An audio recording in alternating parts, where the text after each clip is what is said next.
1 April 2019 पूर्वीच्या जुन्या वाहनांना HSRP नंबर प्लेट बसवणं बंधनकारक करण्यात आलं आहे।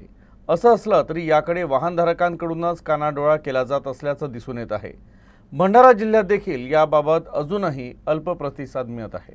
HSRP बसवली नाही तर RTO विभागाच्या वतीनं संबंधित वाहन चालकाला दंड होऊ शकतो। त्यामुळे जुन्या वाहनधारकांनी HSRP नंबर प्लेट बसवून घेणं आवश्यक आहे। भंडारा जिल्ह्यात आतापर्यंत केवळ 19,218 वाहनधारकांनीच ही नंबर प्लेट बसवली आहे।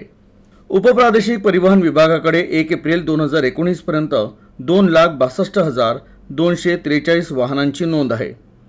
त्यापैकी केवळ 19,218 वाहनधारकांनीच हाय सिक्युरिटी नंबर प्लेटसाठी ऑर्डर दिली आहे।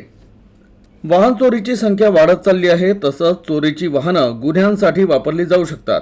यासह इतर उद्देश समोर ठेवून HSRP बसवण्याचा निर्णय घेण्यात आला आहे। त्याची अंमलबजावणी सुद्धा सुरू झाली आहे। तरी सुद्धा जुन्या वाहनांना हाय सिक्युरिटी नंबर प्लेट बसवण्याकडे वाहनधारक दुर्लक्ष करत असल्याचं चित्र आहे। शासनाने दिनांक 1 एप्रिल 2021च्या पूर्वीचे जे वाहनं आहेत त्या सर्वांना हाय सिक्युरिटी नंबर प्लेट बसवण्याबाबत निर्देश जारी केलेले आहेत आणि त्याबाबतची मुदत 30 जून 2025 पर्यंत देण्यात आलेली आहे।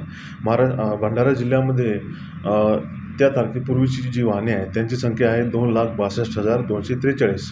त्यापैकी आत्तापर्यंत या क्षणापर्यंत एकूण 35,106 वाहनधारकांनी HSRP बद्दल आपली ऑर्डर ऑनलाईन नोंदवलेली आहे आणि त्यापैकी 19,218 वाहनांना HSRP बसवण्यात आलेले आहेत।